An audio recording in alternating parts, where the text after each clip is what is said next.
ఎన్నికల ఫలితాలపై ప్రత్యేక చర్చకు తిరిగి స్వాగతం. చర్చలో మనతో డాక్టర్ ధర్మా నాయక్ గారు, అంబేద్కర్ యూనివర్సిటీ జాయింట్ డైరెక్టర్, అదేవిధంగా సెఫాలజిస్ట్ డాక్టర్ అనీష్ కుమార్ గారితో పాటు సిల్వేర్ హర్నాథ్ గారు, సెస్ పరిశోధకులు కూడా జాయిన్ అయ్యారు. ఓకే, హర్నాథ్ గారు, తెలంగాణలో పరిస్థితి చూస్తున్నట్లయితే 8 కాంగ్రెస్, 8 బీజేపీ, 1 ఎంఐఎం, హోరాహోరీ పోటాపోటీ వాతావరణం నెలకొంది. దీన్ని మీరు ఎలా విశ్లేషిస్తారు? అంటే కాంగ్రెస్ పార్టీ 10 ఏళ్ల తర్వాత అధికారంలోకి వచ్చింది, ఆ తర్వాత 6 నెలలకే జరుగుతున్న ఎన్నికలు, వీటిని ఎలా విశ్లేషిస్తారు ఈ రిజల్ట్స్?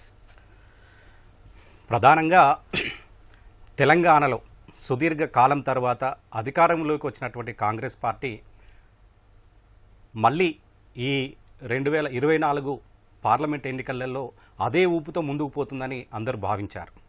కానీ ప్రస్తుతం వెలువడుతున్నటువంటి ఫలితాలను మనం ఒక్కసారి గమనిస్తే అందుకు భిన్నంగా కనపడుతున్నాయనేది మనం ఇక్కడ స్పష్టంగా తెలియజేశారు. ఇక్కడ ఈ భిన్నమైనటువంటి పరిస్థితి ఎందుకు ఏర్పడదని మనం ఒకసారి చర్చించుకున్నట్లయితే, ప్రధానంగా ఇప్పుడు కాంగ్రెస్ పార్టీ 64 స్థానాలలో అసెంబ్లీలో గెలవడం జరిగింది. సో తన పట్టును అదేవిధంగా ఇప్పుడు కొనసాగిస్తుందని చెప్పవచ్చు. ప్రధానంగా ఇప్పుడు బీజేపీ పార్టీ 8 స్థానాలలో ముందుందని మనకి ఇక్కడ కనబడతా ఉన్నది. అయితే ఇక్కడ ఓట్ షిఫ్ట్ అనేది బీఆర్ఎస్ పార్టీకి సంబంధించినటువంటి ఓట్ షేరు ఇక్కడ గంపగుత్తగా బీజేపీ పార్టీకి మళ్లించడం జరిగిందనేది మనకు స్పష్టంగా ఈ ఓటర్ తీర్పు ద్వారా అంటే హర్నాథ్ గారు, కాంగ్రెస్ పార్టీ గతంలో ఉన్న 3 స్థానాల నుంచి 8 స్థానాలు పెరిగిందని విశ్లేషించుకోవాలా, లేక అధికారంలో ఉన్న కాంగ్రెస్ పార్టీ ఆశించిన మేరకు 14 స్థానాలు సాధించలేక సింగిల్ డిజిట్ పరిమితమైంది అనుకోవాలి? దీన్ని ఎలా చూడాలి? అంటే ఒకటి, వాళ్ళు ఆశించినటువంటి ఫలితాలు రాలేదని చెప్పాలి. ఎందుకంటే ప్రధానంగా ఇక్కడ బీజేపీ పార్టీ ఎస్టీ స్థానాల మీద ప్రధానంగా ఫోకస్ చేసింది. ఇంతకుముందు మనకు 2019లో దేశవ్యాప్తంగా కాంగ్రెస్ పార్టీ 2019లో 30 స్థానాలలో ఎస్సీ కాన్స్టిట్యున్సీల మీద ఫోకస్ చేసి గెలవడం జరిగింది. అదేవిధంగా షెడ్యూల్ ట్రైబ్స్ కాన్స్టిట్యున్సీస్ ఏవైతున్నాయో అది 2014-19లో 5-4 స్థానాలలో గెలవడం జరిగింది. అయితే మన తెలంగాణకు వచ్చేసరికి ఇక్కడ 2 స్థానాలు ఉన్నటువంటి మహబూబాబాద్, తర్వాత ఆదిలాబాద్, ఇక్కడ చెరొకటి అంటే బీజేపీ తర్వాత కాంగ్రెస్ పార్టీ చెరొకటి గెలిచేటువంటి అవకాశాలు ఇక్కడ స్పష్టంగా కనబడతా ఉన్నాయి. ఎస్సీ కాన్స్టిట్యున్సీస్కి వచ్చేసరికి మనకు నాగర్ కర్నూల్, వరంగల్, తర్వాత పెద్దపల్లి, ఈ 3 స్థానాలలో కాంగ్రెస్ పార్టీ విజయం సాధిస్తుందనేది మనకు స్పష్టమవుతా ఉన్నది. అంటే ఇక్కడ దేశవ్యాప్తంగా 84 స్థానాలు మనకు ఎస్సీ కాన్స్టిట్యున్సీస్ ఉన్నాయి. అదేవిధంగా ఎస్టీ కాన్స్టిట్యున్సీస్ 47 ఉన్నాయి. ఈ రెండింటి మీద గతంలో కాంగ్రెస్ పార్టీ ప్రధానంగా ఫోకస్ చేసింది. ఆ విజయంతో దేశంలోకి అధికారంలోకి వచ్చిందని మనం చెప్పవచ్చు. అయితే 2014-19 తర్వాత ఆ ఫలితాలు అనేటువంటివి భిన్నంగా మారిపోయాయి.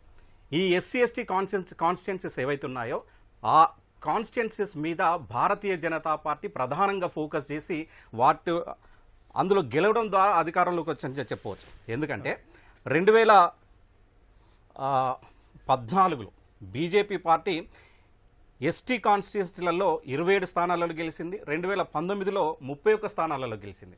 అదే ఎస్సీ కాన్స్టిట్యున్సీలలో 2014లో 40 స్థానాలలో గెలవగా 2019లో 46 స్థానాలలో గెలిచింది. అయితే ఇప్పుడు వస్తున్నటువంటి ఈ ఫలితాల సరళిని చూసినప్పుడు ఈ ఎస్సీ ఎస్టీ స్థానాలలో కొంత వెనుకబడిందని, భారతీయ జనతా పార్టీ కొంత వెనుకడుగులో ఉందని మనం చెప్పవచ్చు. Okay sir. Okay, Anish Kumar గారు, అంటే నేషనల్ పాలిటిక్స్, జాతీయ రాజకీయాలు చూస్తున్నట్లయితే అంటే బీజేపీ అంటే ఎన్డీఏ కూటమి 298 స్థానాల్లో లీడ్లో ఉంది. అంటే అధికారంలోకి వచ్చే స్థానాల్లో ఉన్నప్పటికీ గతంతో పోలిస్తే చాలా తగ్గాయి, గతంతో పోలిస్తే ఇండియా కూటమికి చాలా పెరిగాయి. అంటే ఎగ్జిట్ పోల్స్కు చెప్తున్న దానికి ఆ సంఖ్య చాలా దూరంలో కనిపిస్తుంది. అంటే ఎందుకు ఈ తేడా కనిపిస్తుంది? ఎలా సార్ పరిస్థితిని ఎలా చూడొచ్చు? తప్పకుండా అండి. ముందుగా మనం చూసినట్టయితే ఇక్కడ ఇండియా కూటమి ఏదైతే ఉందో, లేకపోతే ఇండియన్ నేషనల్ కాంగ్రెస్ ఏదైతే ఉందో, గత ఎన్నికలకి కంపేర్ చేస్తే ఇప్పుడు they have really pulled their socks up. చాలా వర్క్ చేశారు and their performance is much better than the past election. India bloc ప్రతి ఒక్క ఫేజ్లో 7 ఫేజ్ల్లో మనం అబ్జర్వ్ చేసినప్పుడు అన్ని ఫేజ్ల్లో వాళ్ళ గెయిన్స్ మనకు కనిపించాయి. కానీ అదే మనము మన ఎన్డీఏ కూటమి వైపు వస్తే వాళ్ళకి గెయిన్స్ ఉన్నాయి ఎన్డీఏ కూటమికి కూడా. ఎక్కడ గెయిన్స్ ఉన్నాయి అంటే మనం కోస్టల్ పెనెన్జులా అంటాం. ఈ కోస్టల్ పెనెన్జులా పుదుచేరి దగ్గర నుంచి తీసుకొని మనం ఆంధ్రప్రదేశ్ దాటుకొని ఒరిస్సా వరకు they have gained good number of seats. కానీ ఇక్కడ ఎంత గెయిన్ చేశారో అంతకంటే కొంచెం మించిన సీట్స్ మనకి వెస్ట్రన్ ఇండియా మరియు నార్త్ ఇండియాలో ఏదైతే ఒకప్పుడు కంచుకోటగా భావించే వాళ్ళమో భారతీయ జనతా పార్టీకి, అక్కడ అలాంటి కంచుకోటల్లో చాలా పెద్ద నెంబర్ ఆఫ్ సీట్స్ వాళ్ళు కొంచెం కోల్పోయారు. అందువలన although they are making a pretty decent government, ఒక గవర్నమెంట్ ఫామ్ అవుతున్నా కానీ ఏదైతే వాళ్ళు ఆశించారో ఆ ఆశించిన పెద్ద విజయం అయితే దక్కలేదు. అండ్ ఇంకొక వైపు ఇండియా బ్లాక్ ఏదైతే ఉందో వీళ్ళకి I will call this a moral victory. Congress party కావచ్చు, లేకుంటే the other alliance partners of the India bloc ఈ విక్టరీని ఒక మంచి సంకేతంగా తీసుకొని ఇంకొక 5 సంవత్సరాలు అపోజిషన్లో పని చేస్తే they will have a better chance in the next election. Okay Dharma Nayak గారు, అంటే బీజేపీ సొంతంగా 400 స్థానాలు 400 పార్ అనుకుంటూ ఒక నినాదంతో దిగింది. ఇప్పుడు చూస్తే అంటే గతంలో 303 స్థానాలు ఉండేది సొంతంగా, ఇప్పుడు సుమారు 240 స్థానాల్లో ఆధిక్యత కనిపిస్తుంది. అంటే బీజేపీ సంఖ్యాపరంగా తగ్గింది. అదేవిధంగా కాంగ్రెస్ సుమారు అంటే గతంలో 52 ఉండేది, ఇప్పుడు దాదాపు 100 పైగా లీడ్లు కనిపిస్తుంది. అంటే కాంగ్రెస్ బలం పుంజుకుంది. అంటే ఇది దీన్ని ఎలా చూడాలి? అంటే ఇప్పుడు మన జాతీయ స్థాయిలో చూసినట్టయితే జాతీయ పార్టీలు ముఖ్యంగా బీజేపీ, కాంగ్రెస్ మనం అనుకున్నట్టు వాళ్ళకి నినాదం చేశారు, గల్లీ మే కోయి రేందో ఢిల్లీ మే మోడీ రేనా అని చెప్పి గతంలో వాళ్ళు ఏ ప్రచారం చేశారు. ముఖ్యంగా ఈరోజు భాజపా ఓటు తగ్గడానికి కారణం కూడా సీట్లు తగ్గడానికి కారణం, సీట్లతో పాటు ఓట్ల పర్సెంటేజ్ కూడా తగ్గిపోయింది. దానికి కారణం నార్త్ కంటే ఎక్కువ వాళ్ళు సౌత్ మీద కాన్సన్ట్రేట్ చేశారు, అదొకటి. అలాగే నార్త్లో కూడా వాళ్ళు ఎక్కడైతే అయోధ్య అనుకున్నారో ఇవాళ మహారాష్ట్ర కానివ్వండి, యూపీ కానివ్వండి, అలాగే రాజస్థాన్ కానివ్వండి, రాజస్థాన్లో కూడా భాజపా ప్రభుత్వం ఉంది, ఆయన కూడా అక్కడ ఇండియా కూటమి మెజార్టీ సీట్లు గెలవడానికి ఆస్కారం కనబడుతుంది. అంటే రాహుల్ గాంధీ గారు ఏదైతే పాదయాత్ర చేశారు, జోడయాత్ర కానివ్వండి, అలాగే న్యాయయాత్ర కానివ్వండి, ఇది చాలా ప్లస్ పాయింట్. వారైతే రాహుల్ గాంధీ గారు ఎక్కడెక్కడైతే పాదయాత్ర చేశారో ఆ స్థానంలోని వాళ్ళ మెజార్టీ సీట్లు వాళ్ళు దక్కించుకున్న ఆస్కారం కనబడుతుంది. ఈ విధంగా చూసినట్టయితే అంటే భాజపాలో కూడా వారు అంటే పదవి మనం ఎట్లాగో మనం వస్తాం, ప్రజలు మనం వింటున్నారు, మనం చేసిన పనులు కానీ అభివృద్ధి కానీ, ముఖ్యంగా ఒక అయోధ్య ఇష్యూ కానివ్వండి, ఆర్టికల్ 370 కానివ్వండి, అలా అనేక విషయాలు పెట్టుకొని ప్రజల ముందుకు వెళ్ళారు. వాళ్ళు వెళ్ళినా కూడా ప్రజల్లో కరెక్ట్గా సంకేతాలని రాలేదు. అలా వచ్చిండేది వాళ్ళు నార్త్లో కూడా వాళ్ళు అనుకున్నంత సీట్లు రాలేకపోయింది. దానికి కారణం మనం ఉత్తరప్రదేశ్లో కూడా అంటే నేను చెప్పేది అదే అండి. యూపీలో వాళ్ళు ఎంత సీట్లు రావాలనుకో గతంలో వచ్చిన దీనికంటే భిన్నంగా ఇవాళ సగం తగ్గినాయి భాజపాకు. రాజస్థాన్లో భాజపా ప్రభుత్వం ఉంది, అక్కడ కూడా వాళ్లకు ఇండియా కూటమికి సీట్లు వస్తాయి. ఈ విధంగా చూసుకుంటూ పోతే ఇవాళ ముఖ్యంగా మనం చూసుకుంటే నార్త్ ఇండియా కానీ సౌత్ ఇండియాలో వాళ్ళ బలం కొంచెం పెంచుకోగలిగారు. ఇవాళ కర్ణాటక కానివ్వండి, ఆంధ్రప్రదేశ్ కానివ్వండి, ఇవాళ ఆంధ్రప్రదేశ్లో చంద్రబాబు నాయుడు గారికి పొత్తు పెట్టి వాళ్ళ భాజపా అక్కడ కూడా 4 స్థానాలు గెలవబోతున్నట్టు మనం చూస్తుంటే కనబడుతుంది. అలాగే ముఖ్యంగా మనం కాంగ్రెస్ ఇవాళ అనుకున్నట్టు ఇందాక కూడా మన మిత్రుడు హరినాథ్ చెప్పినట్టు గతంలో ఇప్పుడు ఎలక్షన్ అయ్యి కూడా తెలంగాణలో 6 నెలలు కావట్లేదు. మరి అదే ఊపు కాంగ్రెస్ పార్టీ రేవంత్ రెడ్డి గారు కష్టపడ్డారు, వారు తిరిగారు. కానీ ప్రజలు అనుకున్నది ఏంటంటే సరైన అభ్యర్థులు లేరు అనుకోవచ్చు. కానీ వాళ్ళు అన్ని అనాలిసిస్ చేసుకొని ఇంటెలిజెన్స్ రిపోర్ట్ తీసుకొని ప్రతిదీ ఒక పకడ్బందీ ప్రణాళికతోటి ఈ జాతీయ పార్టీలన్నీ కాంగ్రెస్ భాజపాలు పోతాయి. వాళ్ళు కూడా బలమైన అభ్యర్థులు లేకపోతే అది తప్పు, రాంగ్ అది. కానీ కాంగ్రెస్ పార్టీ పటిష్టంగా వీళ్ళు గ్రామ స్థాయి నుంచి కూడా ఏదైతే అసెంబ్లీ ఎలక్షన్లో పనిచేశారో ఆ విధంగా కాంగ్రెస్ కార్యకర్తలు కానీ కాంగ్రెస్ నాయకులు కానీ వాళ్ళు గ్రామస్థాయి మండల స్థాయి వరకు పనిచేయలే అంత అంటే అసెంబ్లీ ఎలక్షన్ అంత ఊపు మరి కాంగ్రెస్ పార్టీ తెలంగాణలో పార్లమెంట్ ఎలక్షన్ చేయలేదని చెప్పి ఈ ప్రజల భావన అది అట్లా ఉంటుంది. అలా కాబట్టి ఇప్పుడు కూడా అన్నట్టు జాతీయ స్థాయిలో కూడా ఇవాళ గట్టి ప్రతిపక్షం అంటే ప్రతిపక్షం ఎప్పుడైతే స్ట్రాంగ్ ఉంటుందో ప్రభుత్వాన్ని కూడా ఏదో ఇష్యూ బేస్లు కూడా ఫైట్ చేయడానికి ఆస్కారం ఉంటుంది. వాళ్ళ కేంద్రంలో గత 5 సంవత్సరాలుగా ఒక ప్రతిపక్షం అనేది గట్టిగా లేకపోవడం కూడా అది భాజపా కలిసి వచ్చింది. కానీ ఇప్పుడు మనం చూస్తున్న అనాలిసిస్ చూసినట్టయితే వస్తున్న ఫలితాలను బట్టి చూసినట్టయితే ఇవాళ జాతీయ స్థాయిలో కాంగ్రెస్ ఒక ప్రతిపక్ష పార్టీగా అవతరించబోతుంది. భాజపా కూడా గతంలాగా అంత మీరు అన్నట్టు మెజార్టీ తగ్గబోతుంది. కాబట్టి ఈ రెండు కూడా గట్టి అయిన ప్రతిపక్షం ఉంటే మాత్రం రేపు ప్రజలకు జాతీయ స్థాయిలో కూడా ప్రజలకు అందుబాటులో ఉండటం కానీ అలాగే కేంద్ర రాష్ట్ర ప్రభుత్వ సంబంధాలు కానీ ఇవాళ ప్రతిపక్షం కొట్టాలి కూడా వాళ్ళ హక్కులను సాధించుకునే ఆస్కారం ఉంటుంది. కాబట్టి భాజపా ఇప్పటికన్నా వాళ్ళు తేరుకోవాలి. మీరు చూస్తున్న మనం చాలా మంది వస్తున్న ఫలితాలను బట్టి చూస్తే మాత్రం వాళ్ళు 412 అన్నారు, కానీ మరి గతంలో వచ్చిన మరి అన్నట్టు 320, 303 స్థానాలు కూడా వాళ్ళు సొంతంగా గెలవలేకపోతున్నారు. ఎన్డీఏ కూటమి ఇవాళ ప్రభుత్వం ఏర్పాటు చేస్తుండొచ్చు, కానీ గతంలో భిన్నంగా ప్రభుత్వం పనిచేస్తుంది తప్ప వాళ్ళ వంటి ఆస్కారం ఉంటుందని కూడా ఇవాళ ప్రజలు భావిస్తున్నారు. ఒక కల్ట్ కల్చర్ అనేది మనం 2019లో చూసామండి. మోదీ గారితో ఒకవేళ బీజేపీ ప్రచారానికి వెళ్ళినా, ఎలక్షన్కి వెళ్ళినా వాళ్ళు 4 పిల్లర్స్ మీద ప్రచారానికి వెళ్ళేవారు. ఒకటి న్యో నేషనలిజం, ఒక హార్డ్ కోర్ భారత్ మాతాకి జై అనే ఒక నినాదంతో. రెండోది హార్డ్ హిందుత్వ. మూడోది హార్డ్ డిప్లొమసీ. ఇది వరకు మనది ఏదైతే స్ట్రాటజీ ఉండేదో soft core diplomacy across the world, ఇప్పుడు దాన్ని బ్రేక్ చేసి వీళ్ళు హార్డ్ డిప్లొమసీని తీసుకెళ్లారు. అండ్ నాలుగోది the Modi cult or the Modi charisma. ఈ మోదీ చరిష్మా ఇప్పుడు కొంచెం వేవ్ ఆఫ్ అవుతుంది, స్పెషలీ వాళ్ళ కంచుకోటలోనే ఇది కొంచెం వేవ్ ఆఫ్ అవుతున్నది మనం అబ్జర్వ్ చేస్తున్నాము.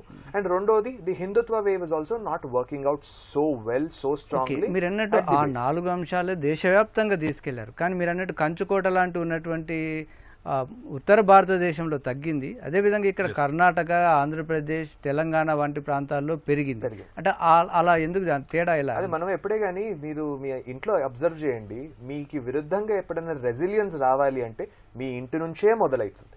మీరు ఎక్కడి నుంచి అయితే మీరు మీ కోటని నిర్మించడం స్టార్ట్ చేశారో అక్కడే the first descent will start. So Bharatiya Janata party ఒక అశ్వమేధ యాగం అని చెప్పచ్చు.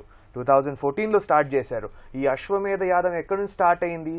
వాళ్ళ కంచుకోటలుగా అయినటువంటి రాజస్థాన్లో కావచ్చు, యూపీలో కావచ్చు, ఇక్కడ నుంచి స్టార్ట్ అయ్యాయి. సో డెఫినెట్లీ డిసెంట్ కూడా అక్కడ నుంచే మొదలవుతుంది. So they are still new elements in to the south India.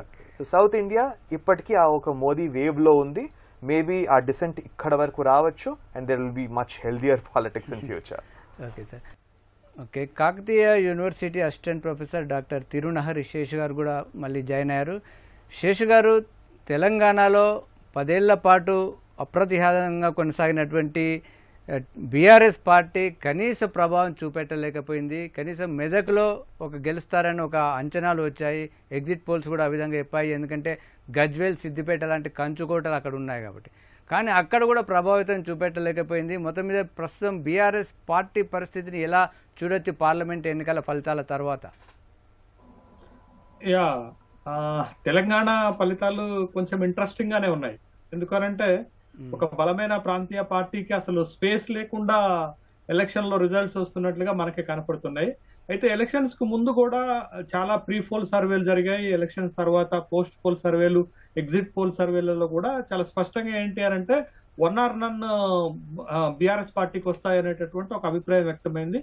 ఆ ఒక్క చోట కూడా మెదక్లో గెలుస్తుంది అనేటటువంటి ఒక అభిప్రాయం వ్యక్తమైతే దానికి ప్రధాన కారణం మీరు చెప్పినట్లు మెదక్ లోక్సభ పరిధిలో గజ్వేలు ఉండటము, సిద్దిపేట ఉండటం.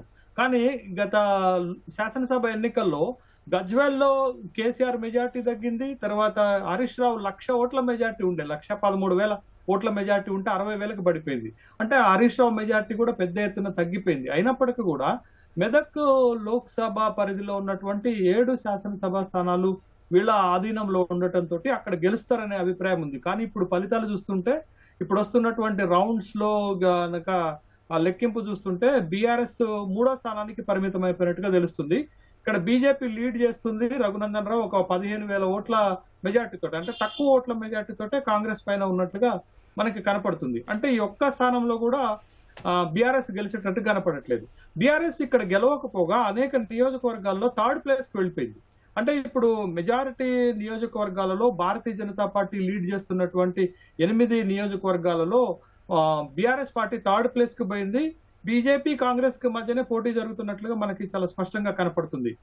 ఒక్క కరీంనగర్ లో తప్ప మిగతా అన్ని చోట్ల కూడా బీజేపీకి కాంగ్రెస్ కి మధ్య పోటీ ఉన్నట్లుగా మనకు కనపడుతుంది. అయితే ఇక్కడ మనం ఒక చాలా ఇంట్రెస్టింగ్ అంశం ఏంటి అంటే తెలంగాణ పరిస్థితుల్లో, తెలంగాణలో ఇటీవల జరిగిన శాసనసభ ఎన్నికల్లో కాంగ్రెస్ పార్టీ 64 శాసనసభ స్థానాలు గెలిచింది. ఒకటి వాళ్ళ అలయన్స్ పార్ట్నర్ సిపిఐ గెలిచారు. అంటే వాళ్ళ బలం ప్రకారం 9 లోక్సభ స్థానాలు గెలుచుకునేటటువంటి అవకాశం ఉంది వాళ్ళకు ఉన్నటువంటి బలం ప్రకారం. అయితే ఇప్పుడు కాంగ్రెస్ పార్టీ 8 చోట్ల లీడ్ చేస్తుంది, మరొక 2 చోట్ల తక్కువ, మెదక్, మహబూబ్ నగర్ లో చాలా తక్కువ ఓట్లతోటి 2వ స్థానంలో ఉంది. మరి మహబూబ్ నగర్ లోనైతే 9,000 ఓట్ల మెజార్టీ తోటి డీకే అరుణ కొనసాగుతున్నారు. బహుశా అంతిమ ఫలితం మహబూబ్ నగర్ లో కాంగ్రెస్ పార్టీకి అనుకూలంగా రావచ్చని అనుకుంటున్నాను. ఒకవేళ అదే కనుక జరిగితే కాంగ్రెస్ పార్టీకి 9 అవుతాయి, మన బీజేపీకి 7 అవుతాయి. అంటే ఆల్మోస్ట్ ఆల్ రెండు పార్టీలకు సమానమైనటువంటి లోక్సభ స్థానాలు వచ్చే అవకాశమే కనపడుతుంది. అయితే ఇక్కడ మనం గమనించాల్సింది ఏంటంటే మొత్తం ఓవరాల్ గా తెలంగాణ సినారియోలో ఈ లోక్సభ ఎన్నికలను చూస్తే గెయినరు బీజేపీ కనపడుతుంది, లూజరు బీఆర్ఎస్ కనపడుతుంది. దానికి ప్రధానమైనటువంటి కారణము ఒకటి, గత లోక్సభ ఎన్నికల్లో బీజేపీ గెలిచినటువంటి 4 లోక్సభ స్థానాలని వాళ్ళు నిలబెట్టుకుంటున్నారు. దాంతో పాటు ఈసారి వాళ్ళు యాడ్ చేసుకుంటున్నది ఏంటి అని అంటే మల్కాజ్గిరి యాడ్ చేసుకుంటున్నారు, తర్వాత చేవెళ్ళ యాడ్ చేస్తున్నారు, తర్వాత మెదక్ యాడ్ చేస్తున్నారు, తర్వాత మహబూబ్ నగర్ యాడ్ చేస్తున్నారు. ఈ 4 యాడ్ చేస్తున్నటువంటి క్రమంలో మనం గమనించాల్సింది ఏంటంటే మల్కాజ్గిరిలో శాసనసభ ఎన్నికల్లో బీఆర్ఎస్ఏ 7కు 7 శాసనసభ స్థానాలు గెలిచింది. కానీ ఇక్కడ బీజేపీకి గెలుస్తుందంటే బీఆర్ఎస్ ఓట్లు బీజేపీకి ట్రాన్స్ఫర్ అయినట్టుగా భావించాలి. తర్వాత మీరు చేవెళ్లలో కూడా ఒక్క శాసనసభ నియోజకవర్గంలో కూడా భారతీయ జనతా పార్టీ గెలవలేదు. 4 శాసనసభ స్థానాల్లో బీఆర్ఎస్ గెలిచింది, 3 శాసనసభ స్థానాల్లో కాంగ్రెస్ గెలిచింది. కానీ అక్కడ ఇప్పుడు బీజేపీ లీడ్ తీసుకుంటుంది, కొండా విశ్వేశ్వరరెడ్డి లీడ్ తీసుకుంటున్నారంటే ఇక్కడ కూడా బీఆర్ఎస్ పార్టీ తన ఓటుని బీజేపీకి ట్రాన్స్ఫర్ చేసినట్లుగా మనకు కనపడుతుంది. తర్వాత మెదక్ లో 6 శాసనసభ స్థానాల్లో బీఆర్ఎస్ గెలిచింది, ఒక్క శాసనసభ స్థానాల్లో మాత్రమే కాంగ్రెస్ మెదక్ లో గెలిచింది. కానీ ఇప్పుడు రఘునందన్ లీడ్ చేస్తున్నారంటే మెదక్ లో బీఆర్ఎస్ తన ఓటు బ్యాంక్ ని బీజేపీకి షిఫ్ట్ చేసినట్టుగా చాలా స్పష్టంగా కనపడుతుంది. అటు మల్కాజ్గిరిలోను, చేవెళ్లలోను, మెదక్ లోను బీఆర్ఎస్ కి బలం ఉన్నప్పటికీ కూడా ఓటు బ్యాంకు బీఆర్ఎస్ ది బీజేపీకి షిఫ్ట్ అవటం వల్ల ఈ ఫలితం వస్తుంది. తర్వాత ఇంకొక ఇంట్రెస్టింగ్ ఇక్కడ సికింద్రాబాద్ నియోజకవర్గంలో 6 శాసనసభ నియోజకవర్గాలు బీఆర్ఎస్ గెలిస్తే 1 ఎంఐఎం గెలిచింది. అంటే అప్పుడు ఎంఐఎం బీఆర్ఎస్ పార్ట్నర్ అనుకుంటే 7కు 7 నియోజకవర్గాలు శాసనసభ నియోజకవర్గాలు సికింద్రాబాద్ పరిధిలో బీఆర్ఎస్ గెలిస్తే ఇప్పుడు అక్కడ బీజేపీ లీడ్ తీసుకుంటుందనంటే బీఆర్ఎస్ ఓటు బ్యాంకు బీజేపీకి షిఫ్ట్ అయినట్టు. అంటే బీజేపీ అదనంగా గెలుస్తున్నటువంటి ఈ 4 లోక్సభ స్థానాల్లో బీఆర్ఎస్ పార్టీ ఓటు బ్యాంకు గణనీయంగా బీజేపీకి షిఫ్ట్ అవ్వటం వల్ల ఈ 4 ఓటు బ్యాంకు బీజేపీకి షిఫ్ట్ కావడమే ప్రధానంగా ఈ ఫలితాలు శాసించాయంటారు. ఓకే, శాసనసభ నియోజకవర్గాలు కదా. సార్ ఓకే, హరినాథ్ గారు ప్రధానంగా అన్నట్టుగా మల్కాజ్గిరి పరిస్థితి చూస్తున్నట్లయితే మల్కాజ్గిరి 2019లో టీడీపీ తరఫున మల్లారెడ్డి గెలిచారు. ఆ తర్వాత గత ఎన్నికల్లో కాంగ్రెస్ నుంచి రేవంత్ రెడ్డి గెలిచారు. ఇప్పుడు మొదటి నుంచి కూడా బీజేపీ అభ్యర్థి లీడ్లో కనిపిస్తున్నారు. ఎప్పుడు కూడా ఒక భిన్నమైన ఫలితం అక్కడ వస్తుంది. ఇప్పటివరకు సీఎం రేవంత్ రెడ్డి ప్రాతినిధ్యం వహిస్తున్న నియోజకవర్గంలో బీజేపీ గెలిచే పరిస్థితి కనిపిస్తుంది. అయితే మల్కాజ్గిరి ఫలితాన్ని మొదటి నుంచి భిన్నమైన ఫలితాలు ఎలా ఇస్తుంది, దాని ఎలా చూడాలి? ప్రధానంగా ఏంటంటే మల్కాజ్గిరి పార్లమెంటు పరిధి అనేది చాలా పెద్ద లోక్సభ పరిధి. సో అక్కడ భిన్నమైనటువంటి వాతావరణం నెలకొని ఉంది. అక్కడ వివిధ ప్రాంతాల నుండి వచ్చినటువంటి ప్రజలు ఇక్కడ స్థిరంగా ఉన్నటువంటి పరిస్థితి మనం గమనించాలి. ఇక్కడ 3 దఫాలుగా ముగ్గురిని గెలిపించినటువంటి పరిస్థితి ఏంటంటే ఒక్కొక్క పార్టీకి ఒక్కొక్క అవకాశం ఇస్తున్నట్టు మనకు స్పష్టంగా కనబడతా ఉన్నది. ఇప్పుడు గతంలో రేవంత్ రెడ్డి అంటే ముఖ్యమంత్రి గారు అక్కడ ప్రాతినిధ్యం వహించారు. అదే హోప్తో ఈ 24లో కూడా గెలుస్తారనేటువంటి ఆశాభావం వాళ్ళకు ఉండే. కానీ అక్కడ చేసిన తప్పిదం ఏంటంటే ఇక్కడ ఈ పరిధిలో స్థానికంగా ఉండేటువంటి వ్యక్తి గనక టికెట్ ఇచ్చినట్టయితే గెలిచేటువంటి అవకాశం ఉండేది. కానీ అలా చేయలేకపోయింది.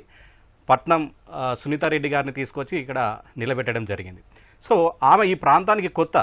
సో ఇక్కడ ఎవరికైతే సుపరిచితులు ఉంటారో వారికి అవకాశాలు ఎక్కువ ఉండేటువంటి పరిస్థితి ఉంటుంది. మరొక వైపు బీజేపీ వేవ్ అనేది మొదటి నుండి మల్కాజ్గిరి మీద వాళ్ళు దృష్టి పెట్టారు.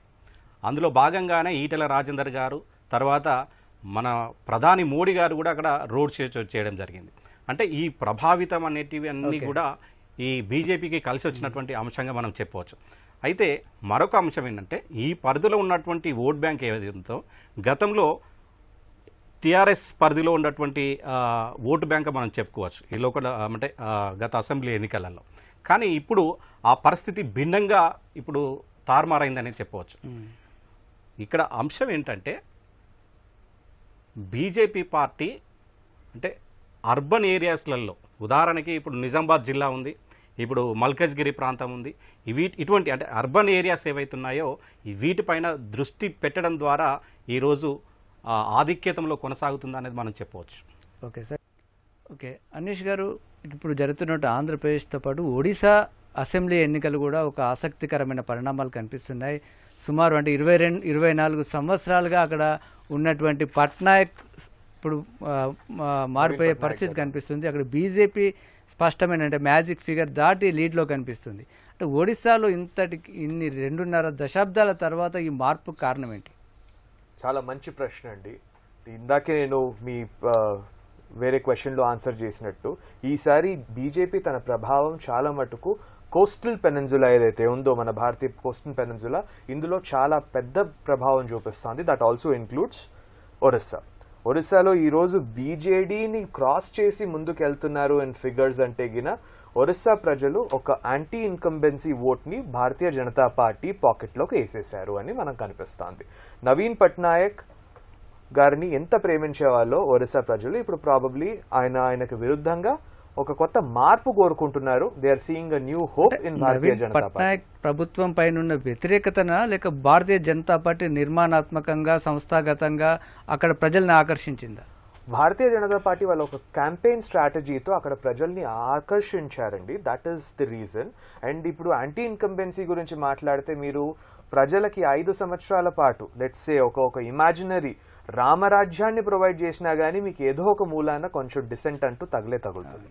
సో ఇంత సుదీర్ఘ కాలంగా మనకి నవీన్ పట్నాయక్ గారు ఏమి అక్కడ ప్రభుత్వాన్ని నడిపించారో quite obviously there will be anti incumbency and ప్రజలు కోరుకోవడంలో ఏం తప్పు లేదు. మార్పు కోరుకోవడంలో ఏ రోజు తప్పు లేదు.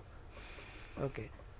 ధర్మానాయక్ గారు, ఆంధ్రప్రదేశ్ రాజకీయాలు ఇప్పుడు దేశవ్యాప్తంగా ఆసక్తి కలిగిస్తున్నాయి. ఇప్పుడు మొత్తం ఆంధ్రప్రదేశ్లో స్పష్టంగా కూటమి ఆధిక్యతలు కనిపిస్తుంది. వై నాట్ 175 అన్న జగన్ కనీసం జస్ట్ 17 కూడా చేరుకోలేని పరిస్థితి కనిపిస్తుంది. ప్రజలు చాలా కసిగా ఓటేసినట్టు స్పష్టంగా కనిపిస్తుంది. ఈ ఏపీ ఫలితాలను మీరు ఎలా చూస్తారు? అంటే మనం చాలామంది ఇంటలెక్చువల్ అప్పుడు డిసైడ్ చేశారు. ఇంకోటి ఏంటంటే జగన్ గారు స్వయం కుప్రాతమే అనుకోవచ్చు ఇది. ఎందుకంటే ఒక సీనియర్ నాయకుడు అన్నటువంటి బాబు గారి మీద ఏ విధంగా గతంలో జరిగిన పరిణామాలు ఒకటి, అలాగే పవన్ కళ్యాణ్ గారు కూటమిగా ఏర్పడి భాజపాతో కలిసి టీడీపీ, భాజపా అలాగే జనసేన ఈ 3 పార్టీలు కలిసి జగన్ గారు చేస్తున్నటువంటి ఏదైతే యాంటీ అంటే ప్రజలకు ఆయన ఎంత చేయాలనుకుంటూ డెవలప్మెంట్ యాక్టివిటీస్ లేకపోయింది. ఇంకోటి ఏంటంటే ఇవాళ ఆంధ్రప్రదేశ్ ప్రజలు ఒక విధంగా మీరు అన్నట్టు 5 సంవత్సరాల గవర్నమెంట్లో 5 సంవత్సరాలు అప్పటి నుంచి ఇప్పటివరకు 19 నుంచి ఇప్పుడు ఏం జరిగిందనేది ఆంధ్రప్రదేశ్ ప్రజలు చాలా గమనించారు. ముఖ్యంగా దాంట్లో చెప్పాలంటే number 1 there is no development. చాలా పెద్ద పెద్ద ఇండస్ట్రియలిస్ట్ అలాగే మల్టీనేషనల్ కంపెనీలు వాళ్ళ అనంతపూర్ నుంచి కానీ గుంటూరు నుంచి కానీ షిఫ్ట్ అయ్యి ఒక కంపెనీ బెంగళూరు వెళ్ళిపోయింది, ఎంఎన్సీ కంపెనీ, అలాగే ఒక కంపెనీ హైదరాబాద్ వచ్చేసింది. ఎందుకు ఇలా వచ్చింది? ఇప్పుడు ఎవరైనా డెవలప్మెంట్ కావాలని కోరుకుంటారు. ఇవాళ అభివృద్ధి కావాలని కోరుకునే వాళ్ళలో ఆంధ్రప్రదేశ్ ప్రజలు నెంబర్ 1లో ఉంటారు. ఏ దిశను చూడండి. అలాంటిది జగన్ గారి ప్రభుత్వంలో అభివృద్ధి లేకపోవటం, అలాగే ముఖ్యంగా కొంతమంది దళిత నాయకుల్ని, అలాగే మరి మీకు తెలిసే ఉంటుంది శ్రీరాముడు అని చెప్పి రాష్ట్రపతి గారి వరకు పోయిన ఇష్యూస్ ఉన్నాయి. ఇవన్నీ యాంటీ ఎంబ్రెస్ పెట్టి అంటే ప్రభుత్వ వ్యతిరేకత పెరిగి ఎప్పుడైతే ఓటింగ్ శాతం పెద్ద స్థాయిలో పెరిగిందో 80%, 82% కూడా ఓటింగ్ పెరిగింది. అలాగే దేశ విదేశాల్లో ఉన్న వాళ్ళు ముఖ్యంగా మన హైదరాబాద్ నుంచి వచ్చి అక్కడ ఓటేశారంటే ఇవన్నీ ప్రభుత్వ వ్యతిరేక విధానాలకు నిదర్శనంగానే ఇవాళ జగన్ గారు ఓడిపోవడం జరిగింది. వాళ్ళు కూడా నిన్న మొన్నటికి చూసాం మనం, సజ్జల రామకృష్ణ గారు ఇవ్వండి, వాళ్ళు ఇవ్వండి, సరే వాళ్ళ ఎస్టిమేషన్ వాళ్ళ ఏంటి ఎట్లుందో కానీ వాళ్ళ అంచనాలన్నీ తారుమారండి. మనం చూసినైతే దీంట్లో మా జనరల్గా ఎగ్జిట్ పోల్ కూడా మొత్తం ఎగ్జైట్ అయిపోయినవి. ఎగ్జిట్ పోల్ కూడా సరిగా అంచనా లేకపోయిన పరిస్థితి. ఇలా కొన్ని ఎగ్జిట్ పోల్లు చంద్రబాబు మొత్తం ఎన్డీఏ కూటమి వస్తుంది, చంద్రబాబు గారు ముఖ్యమంత్రి అని ఇచ్చారు. కానీ మెజార్టీ కూటమి అటు ఇచ్చినా కూడా వీళ్ళు ఇంకా కూడా మేమే ముఖ్యమంత్రి అవుతాం, మేమే చేస్తాం, మా పాలన మంచిగా ఉంది. అయితే గతంలో చంద్రబాబు నాయుడు గారు ఏదైతే చేశారో ప్రజల వద్దకు పాలన అని చెప్పి అవి కూడా ఉంటాయి. ఇవన్నీ కొంచెం మనం లోటుపాట్లు చేసుకుంటే మాత్రం ఏ ప్రభుత్వం ఉండని ప్రజలకు అవసరాలకు అనుగుణంగా పనిచేయాలి తప్ప ప్రభుత్వ వ్యతిరేక విధానాలను అవలంబిస్తే ఇదే ఫలితం ఉంటుంది. ఇవాళ ఆంధ్రప్రదేశ్ చరిత్రలో కూడా ఇంత మెజార్టీ రాలేదు, ఎవరికి ఏ పార్టీకి రాలేదు. ఇవాళ ఎన్డీఏ కూటమి వచ్చింది, దాంట్లో మనం అనుకోవాలంటే దీంట్లో ముగ్గురు ఎన్డీఏ మిత్రుల పాత్ర ముగ్గురు కీలకంగా ఉన్నాయి.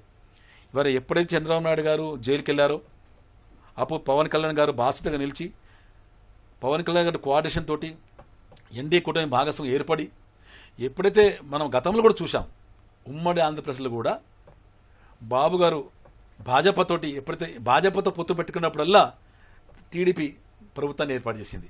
అది మనకు అందరూ తెలిసిన విషయమే. ఈసారి కూడా ఎన్డీఏ కూటమి జనసేన కలిసి వచ్చింది. ఈ మూడు పార్టీల వాడి కోఆర్డినేషన్ వాళ్ళ కోఆపరేషన్ సక్సెస్ఫుల్గా బయట ఉన్నదని చెప్పి మన ఫలితాలను బట్టి మనకు తెలుస్తుంది. కాబట్టి ప్రజలకు అనుగుణంగా ప్రజాభిప్రాయం మేరకు పనిచేసి ఏ ప్రభుత్వాలైనా మన కూడా సాగే ఉంటుంది. మంచి మెజార్టీ వస్తే ప్రభుత్వం ఉంటుంది. అలాగే ఇప్పుడు మనం చూసినాం గతంలో కూడా చంద్రబాబు నాయుడు గారు ఉమ్మడి ఆంధ్రప్రదేశ్లో కానీ గతంలో ఆంధ్రప్రదేశ్లో కానీ ఏ విధంగా చేశారనేది ఏదో ఒక పాయింట్. అలాగే మీరు ఇంకో ఇంపార్టెంట్ పాయింట్ ఏంటంటే అమరావతి రైతులు ఏ విధంగా ఉద్యమం చేసిర్రు, దేశవ్యాప్తంగా అమరావతి రైతుల ఉద్యమం ఏ విధంగా సక్సెస్ అయింది, దాన్ని కూడా జగన్ గారు ఒక విధంగా ఉద్యమాన్ని కట్టారు. అలాగే 3 రాజధానులు చూసుకున్నట్టయితే నెంబర్ 2 పాయింట్ 3 రాజధానులు వైజాగ్లో ఒకటి, అక్కడ రాయలసీమలో ఒక రాజధాని జ్యుడిషియల్ అని చెప్పి, ఇక్కడ అసెంబ్లీ ప్లస్ మెయిన్ రాజధాని వైజాగ్ 3 రాజధానులు విజయవాడ, విశాఖపట్నం, కర్నూలు ఇట్లా 3 రాజధానులు చెప్పేసి ప్రజలను కూడా కన్ఫ్యూజ్లో అంటే ప్రజలను కూడా కన్ఫ్యూజ్లో పడేసి ఈ విధంగా చేయటం వల్ల ఇప్పుడు మనం చూసాం గతంలో సింపుల్ ఎగ్జాంపుల్ అండి. గతంలో ఆంధ్రప్రదేశ్లో ఎమ్మెల్సీ ఎలక్షన్స్ అయినాయి. ఎమ్మెల్సీ ఎలక్షన్లో ఓన్లీ గ్రాడ్యుయేట్ ఎమ్మెల్సీ ఎలక్షన్స్ అంటే చదువుకున్న వారు మాత్రమే కదా. ఆ గ్రాడ్యుయేట్ ఎలక్షన్లో ఒక్క సీటు కూడా వైకాపా గెలవలేకపోయింది.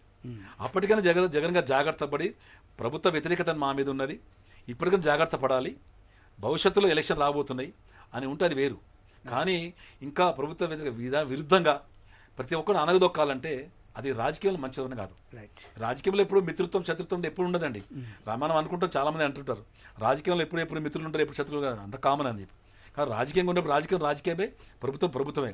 ప్రభుత్వ విధి విధానాలని ప్రజలు తీసుకెళ్లి ప్రజలను ఎప్పుడైతే మన చైతన్య ప్రజల్లో కలిసిమెలిసి ఉంటామో ప్రజలకు అనుగుణంగా పరిపాలన ఎప్పుడైతే ఆగిస్తారో ఆ లీడరే డెవలప్ అవుతారు తప్ప ప్రజాభిప్రాయానికి వ్యతిరేకంగా ప్రజాభిప్రాయాన్ని పట్టించుకోకుండా ఏ ప్రభుత్వాలు కూడా ఇవాళ రాష్ట్రంలో కానీ దేశంలో కానీ మనడు సాగించామని చెప్పి ఈ ఆంధ్రప్రదేశ్ ఫలితాలను బట్టి మనకు తేలితెల్లం అవుతుంది.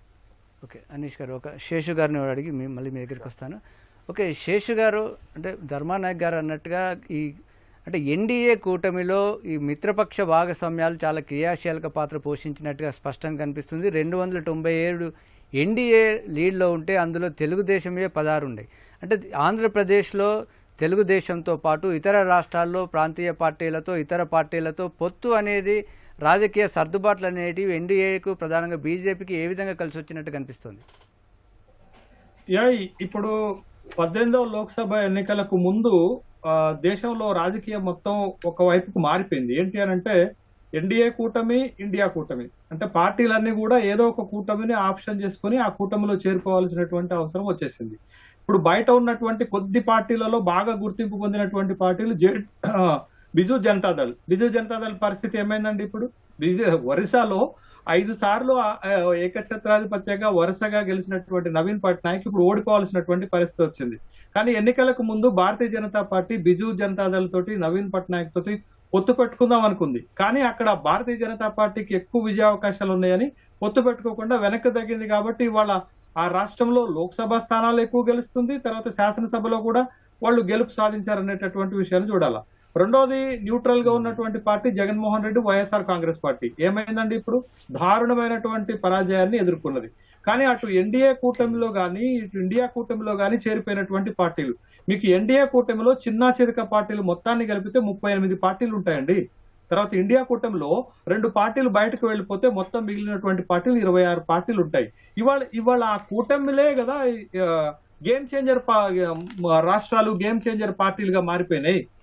ఇవాళ ఇప్పుడు జరిగిన పరిణామం, ఒక 10 నిమిషాల క్రితం జరిగిన పరిణామం ఏంటి అంటే నరేంద్ర మోడీ చంద్రబాబు నాయుడుకు ఫోన్ చేసి అభినందించారు. అంటే ఇంకా ఎలక్షన్ కౌంటింగ్ జరుగుతున్నటువంటి క్రమంలోనే ఎందుకు అభినందించారంటే ఒక ఎన్డీఏ భాగస్వామ్య పక్షాలలో అతి పెద్ద భాగస్వామ్య పక్షంగా నిలవబోతున్నది ఇవాళ టీడీపీనే. ఎందుకు అనంటే ఇవాళ ఆంధ్రప్రదేశ్ లో కూటమి మొత్తం గెలుస్తున్నటువంటి లోక్సభ స్థానాలు 21 దాకా వచ్చాయి వాళ్ళకి. అంటే 21 గెలుస్తున్నారంటే ఆ 21 కలిపితేనే కదా 290 దాకా వాళ్ళు లీడ్ చేయగలిగింది. అంటే భారతీయ జనతా పార్టీ కేంద్రంలో అధికారంలోకి రావాలి అంటే ఈసారి కీలక భాగస్వామ్య పక్షం టీడీపీ, కీలక భాగస్వామ్య పక్షం బీహార్ జేడీయూ నుండి ఇక చిన్న చితక పార్టీలు అన్ని కలిపి ఒక 10 నుండి 20 కాంట్రిబ్యూట్ చేస్తున్నటువంటి క్రమంలో ఇవాళ కీలకమైనటువంటి పార్టీలతోటి ఇవాళ భారతీయ జనతా పార్టీ కేంద్రంలో అధికారంలోకి వచ్చే అవకాశం ఉంది. కానీ 2019లో 303 లోక్సభ స్థానాలతోటి సొంతంగానే ఈజీగా అధికారంలోకి వచ్చింది కదా. కానీ ఇప్పుడు ఆ పరిస్థితి లేదు కదా. మీరు చూడండి, ఇండియా కూటమిలో ఉన్నటువంటి కీలకమైనటువంటి పార్టీలు ఇవాళ బెంగాల్లో మమతా బెనర్జీ పట్టు నిలుపుకుంది కాబట్టే భారతీయ జనతా పార్టీ వెనక్కి వెళ్లాల్సి వచ్చింది. యూపీలో ఎస్పీ అండ్ కాంగ్రెస్ అలయన్స్ పట్టు నిలుపుకుంది కాబట్టే భారతీయ జనతా పార్టీకి చాలా తక్కువ సీట్లు వస్తున్నట్టు కనపడుతుంది.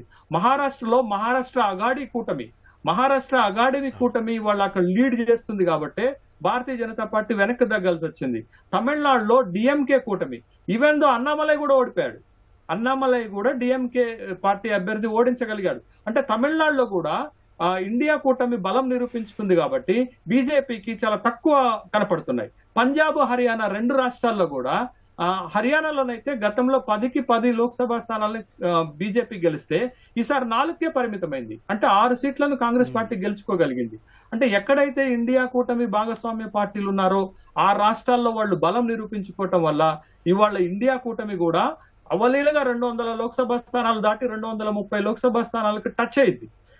అదే క్రమంలో ఆ రాష్ట్రాలలో బీజేపీ బలాన్ని పెంచుకోకపోవటం వల్ల చాలా తగ్గిపోయినాయి. ఇవాళ 290 దగ్గరే ఆగిపోతున్నటువంటి సందర్భం కనపడుతుంది. బీహార్ లో జేడీయూ కలవటం వల్లనే ఇవాళ అక్కడ 33 లోక్సభ స్థానాల్లో భారతీయ జనతా పార్టీ లీడ్ చేస్తుంది. ఆంధ్రప్రదేశ్ లో టీడీపీ కలవటం వల్లనే 21 లోక్సభ స్థానాల్లో అక్కడ బీజేపీ లీడ్ చేస్తుంది. ఈ 2 రాష్ట్రాల్లో గనక భాగస్వామ్య పక్షాలు వచ్చి ఉండకపోతే బీజేపీ 240 లోక్సభ స్థానాలకు మాత్రమే పరిమితమయ్యేదే. అంటే అధికారంలోకి రావటం కష్టమయ్యేటటువంటి అవకాశం మనకు కనపడుతుంది. కాబట్టి ఇవాళ బీహార్, మధ్యప్రదేశ్, రాజస్థాన్, ఆంధ్రప్రదేశ్ ఇవాళ ఇండియా కూటమిని కాపాడుతున్నట్టుగానే మనం చూడాలి. కాబట్టి ఇవాళ ఇండియా కూటమి కూడా చాలా బలంగా బీజేపీని ఎదుర్కొని నిలబడగలిగింది. దానికి కారణం బెంగాల్, యూపీ, మహారాష్ట్ర, తమిళనాడు, పంజాబ్, హర్యానా. ఓకే అనీష్ గారు, అంటే ఇండియా కూటమి గతంతో పోలిస్తే మీరు ఇంతకుముందు మనం అనుకున్నట్టుగా చాలా బలం పుంజుకుంది. అయితే గతంలో కొంత ప్రతిపక్షం బలంగా లేదని ఒక చర్చ జరిగింది. ఇప్పుడున్నటువంటి సంఖ్య దాదాపు 195 పైన ఇండియా కూటమి కనిపిస్తుంది. కాబట్టి ఒక ప్రధానంగా ఒక బలమైన ప్రతిపక్షం ఉండే పరిస్థితి కనిపిస్తుందా? రానున్న 5 ఏళ్ళు ఎలా ఉండబోతుంది? ఒక బలమైన ప్రతిపక్షం ఎప్పుడే కానీ డెమోక్రసీకి ఒక మంచి శకునం అండి. ఇలాంటి ఒక మంచి సైజబుల్ నంబర్ ఆపోజిషన్ లో కూర్చున్నప్పుడు there is always a good democratic traction to control the government ఎప్పుడు తన లైన్ దాటి ఏదైనా తప్పు చేస్తా ఉంది అంటే you have a voice in the opposition to control them and discipline them. And opposition major జవాబుదారియే ఈ ఒక disciplining of government. I think ఈసారి లాస్ట్ 2019 ఎలక్షన్స్ లో జరిగిన ఏదైతే ఒక ఏమంటారు ఆ మిస్ మ్యాచ్ మ్యాండేట్ అంటాం కదా, ఆపోజిషన్ అసలుకి సైజబుల్ సైజ్ లోనే లేకుండింది. సో అలాంటి తప్పు జరగకోకుండా ఈసారి భారతదేశ ప్రజలు ఇండియా బ్లాక్ కి ఒక గుడ్ నంబర్ ఇచ్చారు. అండ్ మోరోవర్ ఇప్పటివరకు మనం డిస్కస్ చేసుకున్నట్లు అలయన్స్ పార్ట్నర్స్, ఒక national party Indian national Congress కూర్చున్నప్పుడు కూడా వాళ్ళు వేరే alliance partners like west Bengal నుంచి వచ్చిన అలయన్స్ పార్ట్నర్స్ కావచ్చు, మహారాష్ట్ర నుంచి వాళ్ళు గెయిన్ చేసిన సీట్స్ కావచ్చు, లేకపోతే ది సదర్న్ బ్లాక్ ఏదైతే ఉందో తమిళనాడు నుంచి డిఎంకే కావచ్చు, ఈ అలయన్స్ పార్ట్నర్స్ అందరూ కలిసి ఆపోజిషన్ ని కొంచెం బలపరిచారు. At the same time India కూడా తన బలాన్ని పెంచుకుంది.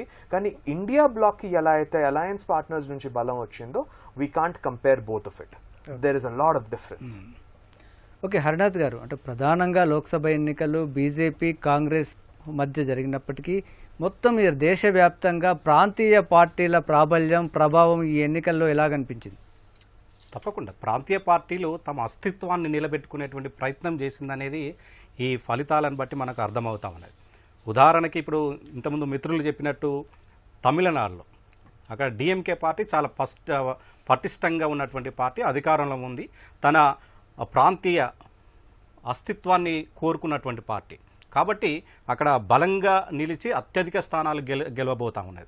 మరొక వైపు ఇప్పుడు అదే ప్రయత్నం ఒడిశాలో బీజేడీ ప్రభుత్వం చేయబోయింది, కానీ అక్కడ విఫలమైంది. ఎందుకంటే అక్కడ మొదటి నుండి బీజేపీ పార్టీ అక్కడ పెత్తనం చెల్లించేటువంటి ప్రయత్నం చేసింది. అది విజయంగా ముందుకు దూసుకెళ్తుందో మనకు గమనించవచ్చు. ఎందుకంటే 5 సార్లు గెలిచినటువంటి బిజు పట్నాయక్ ఈసారి ఓడిపోతున్నట్టే అక్కడ కొన్ని కారణాలు ఏవో మనకు తెలియకపోయినప్పటికీ కూడా ప్రజా వ్యతిరేకత విధానాలు ఉన్నాయనేది మనకు అక్కడ స్పష్టమవుతుంది. మరొకటి ఏంటంటే ఇప్పుడు వెస్ట్ బెంగాల్లో అక్కడ తృణమూల్ కాంగ్రెస్ మమతా బెనర్జీ కూడా ముఖ్యమంత్రిగా ఉన్నారు. స్థానికంగా అక్కడ ఉన్నటువంటి పరిస్థితులను అంటే ఆ స్థానిక అస్తిత్వానికి పెద్దపీట వేసిండ్రు అనేది మనకు కనబడతా ఉన్నది. అదే వైపున మనకు ఉత్తరప్రదేశ్లో అక్కడ కూడా ఎస్పీ వాళ్ళ అస్తిత్వాన్ని నిలబెట్టుకునేటువంటి ప్రయత్నం చేస్తున్నారు. అయితే ఈ అస్తిత్వాన్ని నిలబెట్టుకునే ప్రయత్నంలో ఏ వర్గాలు ఆ స్థానికంగా ఉన్నటువంటి పార్టీలకు మద్దతు ఇస్తున్నాయన్నటువంటి మనకి ఇక్కడ చర్చించుకోవాల్సిన అవసరం ఉంది. ఉదాహరణకి ఉత్తరప్రదేశ్లో అక్కడ బీసీల సంఖ్య పెద్ద ఎత్తున ఉంటుంది, ఎస్సీ ఎస్టీ తర్వాత మైనార్టీల సంఖ్య కూడా పెద్ద ఎత్తున ఉంటుంది. అయితే ఇక్కడ బీసీలు పెద్ద ఎత్తున స్థానికంగా ఉన్నటువంటి పార్టీ ఎస్పీ పార్టీ ఏదైతే ఉన్నదో దానికి మద్దతు ఇచ్చినారని మనకు స్పష్టంగా కనపడుతుంది. మరొక వైపు ఇప్పుడు మహారాష్ట్రలో కూడా, ఎందుకంటే అన్ని రాష్ట్రాల కంటే అక్కడ మహారాష్ట్రలో వాళ్ళ స్థానిక అస్తిత్వాన్ని కోరుకునేటువంటి బలం ఎక్కువ ఉంటుంది. అందుకే అక్కడ శివసేన పార్టీ తర్వాత ఎన్సీపీ పార్టీ కూడా తన అస్తిత్వాన్ని నిలబెట్టుకుందని చెప్పాలి. కానీ తెలంగాణకు వచ్చేసరికి తెలంగాణ నినాదం మీద నిలబడ్డటువంటి టీఆర్ఎస్ పార్టీ అంటే బీఆర్ఎస్ పార్టీ ఏదైతే ఉందో తన అస్తిత్వాన్ని నిలబెట్టుకోలేకపోయిందనేది మనకి ఇక్కడ స్పష్టంగా కనబడతా ఉన్నది. అంటే వివిధ రాష్ట్రాల్లో ఒక తీరుగా ఉన్నది, మన తెలంగాణ రాష్ట్రానికి వచ్చేసరికి మరొక రకంగా ఉన్నది. అయితే మరొక వైపు బీజేపీ పార్టీ గెలుపునకు అంత వేవు లేదనేది వాళ్ళకు కూడా తెలుసు. అదేవిధంగా ఎగ్జిట్ పోల్స్ కూడా ఈ ప్రభుత్వ అంటే బీజేపీ ప్రభుత్వ ఆధీనంలోనే విడుదలయ్య అనేది మనకు ప్రతిపక్షాలు దాన్ని ముందుకు తెచ్చాయి. ఆ విధంగానే మనకి ఇప్పుడు స్పష్టంగా కనబడతా ఉన్నాయి. అయితే ఎగ్జిస్ట్ పోల్స్కి మనకి కొంత భిన్నంగా ఇప్పుడు వస్తున్నటువంటి పరిస్థితి మనం గమనించాం. ఇక్కడ ఇండియా కూటమిని మనం అభినందించాల్సినటువంటి పరిస్థితి ఎందుకున్నదంటే 42 స్థానాల నుండి ఈరోజు సుమారుగా 196 స్థానాలకు ఎగబాకిందంటే దాన్ని అభినందించాలి. ప్రధానంగా భారత్ జోడో యాత్ర కనుక ఇంకా కొంత పటిష్టంగా చేసి ఉంటే, అంటే ఏ రాష్ట్రంలో ఉన్నటువంటి పరిస్థితులు ఆ రాష్ట్రంలో ప్రజలకు వివరించి అక్కడ ఉన్నటువంటి స్థానిక పార్టీలు ఏవైతున్నాయో వారిని అప్రమత్తం చేసే విధంగా ప్రజలను కనుక ఎంటర్టైన్మెంట్ చేసి ఉంటే అక్కడ కాంగ్రెస్ పార్టీ మరింతగా గెలిచేటువంటి అవకాశం ఉంది. ఎందుకంటే కాంగ్రెస్ పార్టీకి బలం లేదని కాదు, వారికి తరతరాల నుండి ఉన్నటువంటి కార్యకర్తలు ఉన్నారు, పార్టీకి వెన్నుదన్ను నిలిచినటువంటి పార్టీ కార్యకర్తలు ఉన్నారు. వారికి నేడో లేకపోతే నిన్నో మొన్ననో వచ్చినటువంటి కార్యకర్తలు లేరు. ఎప్పటి నుండో వెన్నుదన్నుగా ఉన్నటువంటి ప్రధానంగా ఎస్సీ ఎస్టీ మైనారిటీ ఈ బలమైనటువంటి వర్గాలకు సంబంధించినటువంటి వారిని ఈరోజు హక్కున చేర్చుకుందని చెప్పాలి. ఇంకా కొంత దూకుడుగా ప్రవర్తించినట్టయితే రానున్న రోజుల్లో అంటే మళ్ళీ 2029లో కొంత పరిస్థితులు మారేటువంటి అవకాశం ఉంటాయి.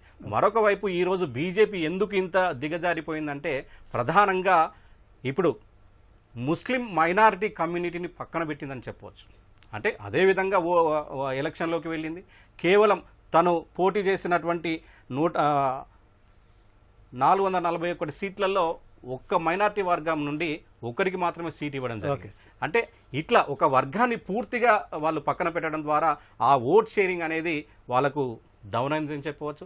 అదేవిధంగా రాజ్యాంగం మీద దాడి చేసేటువంటి ప్రక్రియ ఏదైతే ఉందో అది ఎస్సీ ఎస్టీ వర్గాలు వాళ్ళు దాన్ని పటిష్టంగా అర్థం చేసుకున్నారనేది మనకి ఇక్కడ స్పష్టమవుతుంది.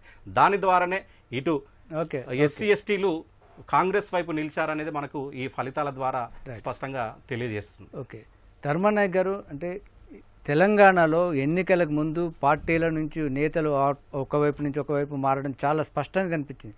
పార్టీ మారిన నేతలకు పార్టీలు టికెట్లు ఇచ్చి కూడా పోటీలు నిలిపించాయి. కానీ వరంగల్లో కావ్య మినహా మిగతా అభ్యర్థులందరూ ఆ పార్టీని మారిన వారందరూ కూడా వెనుకంజలో కనిపిస్తున్నారు. అయితే ఈ వలసలు అనేవి ఎన్నికల్ని ప్రభావితం చేశాయా? దాన్ని ప్రజలు ఏ విధంగా తీసుకున్నారు? ఇప్పుడు మీరు అన్నట్టు ఇవాళ కాంగ్రెస్ కానివ్వండి, భాజపా కానివ్వండి, బీఆర్ఎస్ నుంచి వచ్చిన అభ్యర్థులను తీసుకొని వాళ్ళని పోటీలు పెట్టారు. ముఖ్యంగా కావ్య గారు కూడా ఓడిపోతారనే ప్రచారం చేశారు. అక్కడ రమేష్ గారు గెలుస్తారు అని. అంటే ఇందాక మన మిత్రుడు చెప్పినట్టు మన అనాలిసిస్లో కూడా భాజపా ఓట్లన్నీ ఇటు డైవర్ట్ అనేది సుస్పష్టం. ఎందుకంటే భాజపాకి ఏంటంటే మన దగ్గర మనం మొన్నటి వరకు మనకు ఎంపీగా ఉండి మన ఎమ్మెల్యేగా ఉండి మనల్ని విడిచిపోతారా, మనం గెలవకపోయినా పర్లేదు, ఎదుటి పార్టీ వాళ్ళు గెలవకూడదు, ముఖ్యంగా కాంగ్రెస్ పార్టీ గెలవకూడదు. ఎందుకంటే ప్రోసెస్ కాంగ్రెస్ పార్టీ కదా. ఇప్పుడు ఎక్కడైతే వీళ్ళు ఇప్పుడు రంజిత్ రెడ్డి గారు మనం చూస్తున్నాం, వారు అక్కడ ఏ విధంగా వాడు అంటే చేవెళ్ళలో ఏ విధంగా క్షమాపణ కోరుతామని చెప్పి మనం చూస్తున్నాం ఇప్పుడు. అలాగే ఎప్పుడైతే ఇలాంటి ప్రోత్సహిస్తారో అది ప్రజలలో వ్యతిరేకత భావాన్ని పెంచుతుంది, నెంబర్ 1. అలాగే బారస కూడా ఎవరైతే పార్టీని వదిలిపెట్టి వెళ్ళారో వాళ్ళని ఓడించాలనే ఉద్దేశంతో ఈ ఓటు డైవర్ట్ చేశారని మనం భావించాల్సి వస్తుంది. ముఖ్యంగా ఇప్పుడు మనం చూస్తున్నాం ఇవాళ ప్రాంతీయ పార్టీలు అనేది దేశవ్యాప్తంగా కూడా వాళ్ళ అస్థిరవతాన్ని ఇప్పుడు బ్రదర్ హరి చెప్పినట్టు తమిళనాడు కానివ్వండి, ఇంకొన్ని చోట్ల కానివ్వండి, ఇవాళ వెస్ట్ బెంగాల్ కానివ్వండి, ప్రాంతీయ పార్టీలు నిలబెట్టుకోగలిగినాయి. కాకుండా ఇప్పటికీ కూడా బారాస పార్టీ తన ముఖ్య కార్యకర్తలని మండల స్థాయిలో కానీ గ్రామీణ స్థాయిలో మండల స్థాయి కానీ శాశ్వతమైన నిగురుపర్లు కానీ కార్యకర్తలు సమన్వయం చేసేసి పార్టీ పరిస్థితి ప్రయత్నం చేయాలి తప్ప ఇప్పటికీ వాళ్ళు కోలుకుంటే మాత్రం బారస ఇంత ఈజీగా కోలుకునే పరిస్థితి కనబడలేదు. కాబట్టి ఎవరైనా ఉండనివ్వండి, పార్టీలని ప్రోత్సహిస్తే మాత్రం ప్రజలు ఈ విధంగా చేస్తారన్నది ఈ ఎన్నికల ద్వారా సుస్పష్టం అవుతుంది. ఓకే, అనీష్ గారు మీరు సెఫాలజిస్ట్గా మీరు చెప్పండి. హరినాథ్ గారు అసలు ఎగ్జిట్ పోల్స్ మీద కొన్ని కామెంట్స్ చేశారు, బయట కూడా అలా ప్రచారం కొన్ని ఆంధ్రప్రదేశ్లో కానీ కొన్ని సంస్థల పైన కానీ దేశవ్యాప్తంగా కొన్ని సంస్థల పైన ప్రభుత్వం ఈ ఎగ్జిట్ పోల్స్ అసలు ఏం జరుగుతుంది కానీ అంటే అంచనాలకు భిన్నంగా ఇంత తేడా ఎందుకు కనిపిస్తుంది సార్? మొదటిగా అండి, ఎగ్జిట్ పోల్స్ చేసే విధానం ఏదైతే మనం ప్రీ పోల్ సర్వే అనేది చేస్తామో this use to be a beautiful science అండి. ఇది ఒక ఆర్ట్. సందర్భంలో స్టాక్ మార్కెట్ కూడా చాలా తీవ్రమైన ప్రభావం, అది చాలా పతనాల కింద పడుతూ అన్నట్టు చూస్తున్నాము. సో ఈ ఎగ్జిట్ పోల్ అనేది ఇట్స్ అ బ్యూటిఫుల్ సైన్స్ అండి. బట్ ఈ రోజు నాకు ఎంత బాధ వేస్తుందంటే ఆ science that I loved so much despite of being a medical doctor, ఈ రోజు it is being used as a tool for extortion. Everybody is trying to exploit it left, right and center. And numbers, ఎలాంటి numbers పడితే అలాంటి numbers ఇస్తున్నారు. ఇక్కడ basic problem ఏమొస్తుందో చెప్తాం. ఒక XYZ agency ఉంది which is performing a particular survey. So తినకి ఏమైపోతుందంటే ఒక రాజకీయ క్లయింట్ ఉంటాడు. ఈ రాజకీయ క్లయింట్ ఏ పార్టీ అయితే తన క్లయింట్ అని చెప్పేసి వాళ్ళ వాలంటీర్స్కి అందరికీ తెలుస్తుంది. సో తిన ఏం చేస్తాడు, అదే వాలంటీర్ లేకపోతే అదే ఇంటర్న్ని శాంపిల్స్ కలెక్ట్ చేయడానికి పంపిస్తాడు. అక్కడ ఈ ఇంటర్న్ తన క్లయింట్ని అపీజ్ చేయడానికి శాంపిల్స్లో ఏదో ఒకటి కొంచెం తారుమారు చేయడమో లేకపోతే కొంచెం ఇన్క్లినేషన్ చూపించడమో చేస్తాడు. అయిపోయింది. అక్కడే you have got the investigators bias. So investigators bias రాగానే మీకేమైపోతుంది, you will find error in your study. And ఇదిగాక ఫర్దర్ ఏమైపోతుందంటే ఎక్కడి నుంచి అయితే శాంపిల్ తీసుకుంటున్నారో ప్రాపర్గా మనం చాక్అవుట్ చేసిన క్వశ్చనియర్ని ఆ శాంపిల్కి అంటే ప్రజలకి ఓటర్కి సరిగ్గా అర్థం చేపివ్వాలి. అండ్ దాన్ని ఎగ్జాక్ట్గా మనం ఎక్స్ట్రాక్ట్ చేయాలి. అది అవ్వట్లేదు. మీరు వార్ రూమ్లో ఇప్పుడు సార్ లాంటి వాళ్ళు మనం ఎంతమంది అపర మేధావులు కూర్చున్నా కానీ అది పెద్ద ప్రభావం ఉండదు. మీరు అక్కడ గ్రౌండ్ రిపోర్ట్ కలెక్ట్ చేయడానికి ఎవరిని పంపిస్తున్నారు, is he doing his job aptly అనేది మనకి ఇంపార్టెంట్ అండి. సో దానికోసం you have to adapt a few techniques like the double blinding etcetera. ఈరోజు యాజ్ అ న్యూస్ ఏజెన్సీ మీరు ఒక సైంటిఫిక్ రివ్యూ కమిటీ ఎస్టాబ్లిష్ చేస్తే దేశమంతా మనకి ఇచ్చిన సర్వేలు 70% of the surveys will not pass the scientific review committee also.